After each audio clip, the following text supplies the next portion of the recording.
Junta বাহিনীর পর রাখাইনে এবার রোহিঙ্গাদের উপর হত্যা নির্যাতন চালাচ্ছে আরাকান আর্মি। নিরীহ রোহিঙ্গা মুসলিমদের সাথে বেইমানি করায় এবার তাদের বিরুদ্ধে সশস্ত্র লড়াইয়ে নেমেছে আরএসও। নিউজ 24 এর সঙ্গে সাক্ষাৎকারে এসব কথা জানিয়েছেন আরএসওর সামরিক ফ্রন্ট আরডিএফ এর এক কমান্ডার। বান্দরবানের ঘুমধুম সীমান্ত থেকে এই বিষয়ে আরও জানাচ্ছেন সহকর্মী নাইম আল জিকো, আর ক্যামেরায় ছিলেন লিটন বাবু। দর্শক, এই মুহূর্তে আমি আছি মিয়ানমারের চালিডং এলাকায়।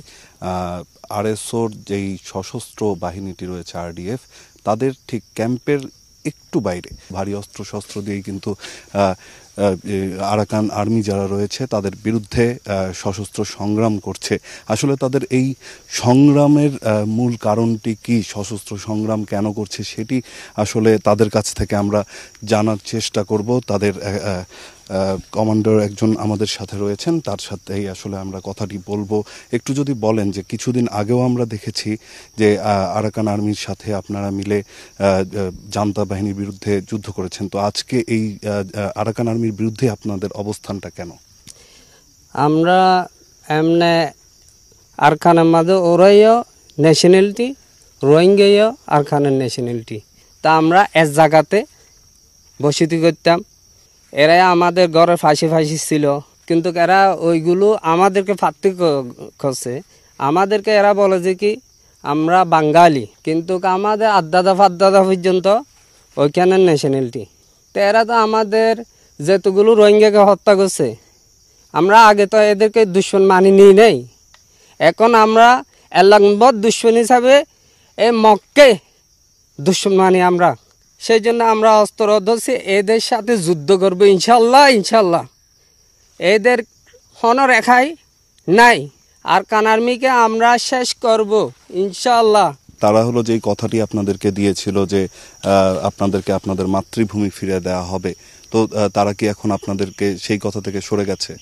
হ্যাঁ, এরা তো কোনো মিডিয়াতে বলে, মানে এটা মিথ্যা নাটক সাজায়, কিন্তু বাস্তবতে আরাকানে এখনও রোহিঙ্গা বাংলাদেশে চলে আসতেছে নির্যাতনের কারণে। এরা অনেক নির্যাতন করতেছে। আমরা যতটুকু শুনেছি আরাকান আর্মি অনেক শক্তিশালী বাহিনী, তো তাদের এখন অবস্থাটা কি, তারা কেমন আছে এবং আপনাদের সক্ষমতাটা কতটুকু আছে তাদের বিরুদ্ধে যে যুদ্ধ করছেন সেটির? ইনশাল্লাহ আমাদের অনেক অস্ত্র আছে, মানে শক্তি আছে। আমাদের আরেকটা শক্তি হইল আমাদের ঈমান আছে। আমরা হযরত মুহাম্মদ সাল্লাল্লাহু আলাইহি ওয়াসাল্লামের উম্মত। আমরা আল্লাহর মদন নিয়ে ওইখানে কি করব, এইখানে যুদ্ধ করতেছি। তো আমাকে আরেকটা জিনিস বলেন যে এখানে আসলে আপনাদের অবস্থাটা কি এখন?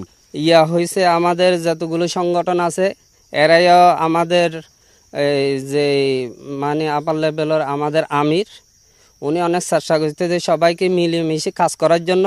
এখন আল্লাহ দিলে আমরা দুই আরসা আর আরসু, মানে এরাইও যুদ্ধ করতেছে, আমরাই যুদ্ধ করতেছি।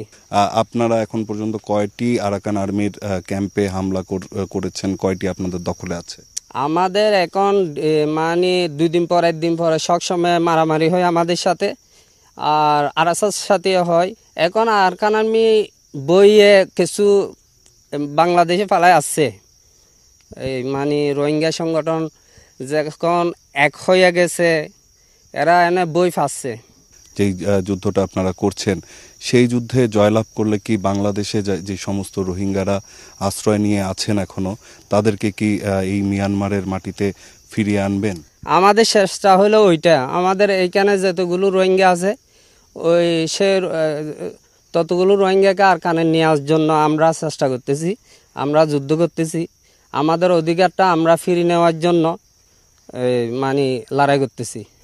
জি দর্শক, যেমনটি শুনছিলেন যে আমরা আছি আরডিএফ এর সাথে, এবং তারা যেমনটি বলছিলেন যে তাদের এই যুদ্ধ আসলে নিজের মাতৃভূমি ফিরে পাওয়ার জন্য, এবং আরসা এবং আরডিএফ অর্থাৎ আরএসওর যেই সশস্ত্র বাহিনীটি রয়েছে তারা আলাদা আলাদাভাবেই কিন্তু নিজেদের সংগ্রাম চালিয়ে যাচ্ছে। তো এই ছিল এখন পর্যন্ত আমার কাছে এখানকার সবশেষ তথ্য।